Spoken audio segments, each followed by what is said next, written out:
Okay, welcome back to Phone Lookout, and thank you for always looking out for our videos. Subscribe if you haven't. Today I thought I would bring for you a different thing, and that's a review.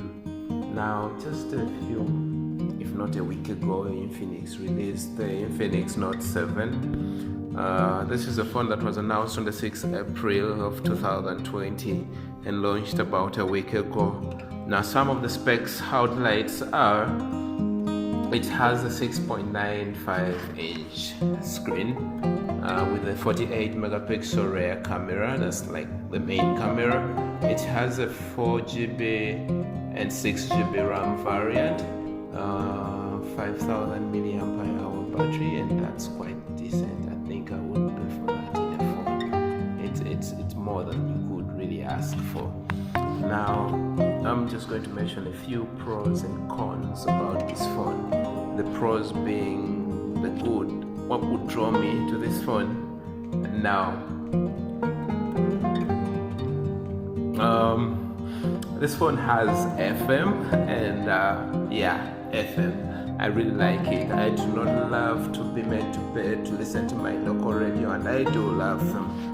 The second thing is it has a good battery. With a 5,000 milliampere hour battery, I feel I can roll for about 2 days non-stop on a single charge. Brilliant. The RAM is actually quite decent, 4GB and 6GB RAM. That's, I think, the bare minimum a phone should always have.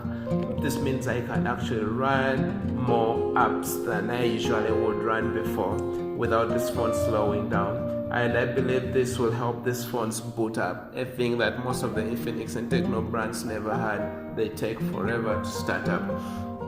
The other thing that merits mention is the CPU. Contrary to past scenarios where they use the quad-core processor, this time they decided to go all the way and use an octa-core processor.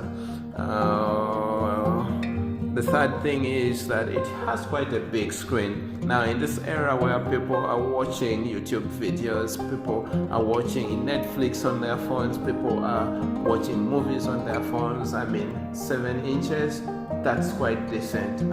It's like you're holding a tab. Lately, I think we should now call these phones tablets. Third thing, or fourth, I've lost count, but the Wi-Fi. Yes, the Wi-Fi. They are using the Wi-Fi SC router or adapter or card, and this is a very fast Wi-Fi chip. Now, if you've been around campus Makerere, you will notice that there are situations where your neighbor is watching a YouTube video at a 1080p resolution without any single buffering or slowing down or lagging, and here your phone can't even do a 360p video without freezing. Now, that's because the routers around campus are dual band. They operate two frequencies, 2.4 gigahertz and the 5 gigahertz band. Now, the 5 gigahertz band is the most recent and has a very high transmission rate, and very few people have such devices, and therefore you will only be a few people connected to that router. That speed is decent.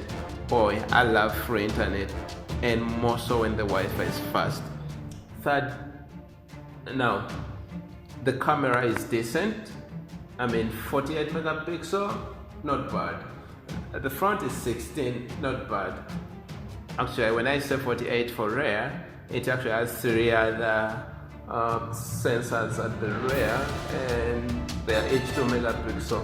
A 2 megapixel micro lens, a 2 megapixel depth sensor, and a 2 megapixel dedicated video camera. Now, I noticed this phone, of course, has its shortcomings. Those are the cons, the less good. What tries to keep me away from this phone? One, pixel density. The thing has a very low pixel density, almost like my 2011 Sony Xperia Neo MT15 with a 258 pixel per inch resolution. That's disappointing. I can literally see the dot that is forming the picture, but then most of you wouldn't even notice this. The other thing that actually puts me off mostly of this Infinix phones and the Techno phones is the fact that they use MediaTek chipsets. MediaTek chipsets, from my experience as a technician, have a tendency of failing 2.5 years into the life of the phone. Yeah, but then I guess many of you would be like, who owns a phone for more than 2 years? I mean, I have to move on. I guess to you, this is not a big deal. Now, the other thing that is a drawback is the image sensor. The image sensor is a bit small, meaning it performs poorly under low light, with the main camera having a 0.8 micrometer image sensor, pixel sensor. I mean, it's really poor performer under low light. Now, the other drawback about the camera is the fact that in this era of 4K videos, it doesn't do 4K. It records at 1080p, and not even at 60 frames per second, but a mere 30 frames per second. I mean, this is disappointing. The front camera, however, 16, 1080p, 30 frames is okay. The image sensor being 1 micrometer, not bad for the front sensor.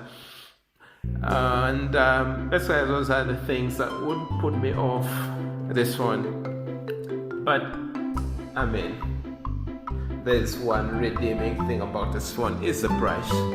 At only $170 US, you can have this phone. That's roughly 650,000 Ugandan shillings, and I would commend it for that. I mean, at 650, I don't think I would mind having a phone that may not last for so long.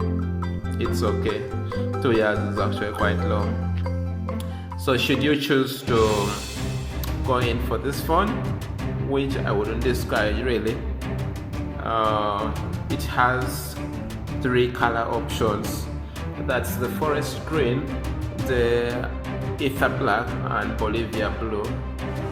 Quite an option, quite a number of options, and their color gradients are actually quite beautiful. I don't think I would even need a jacket on these phones. Now, here are my recommendations about this phone. It's good for the today use.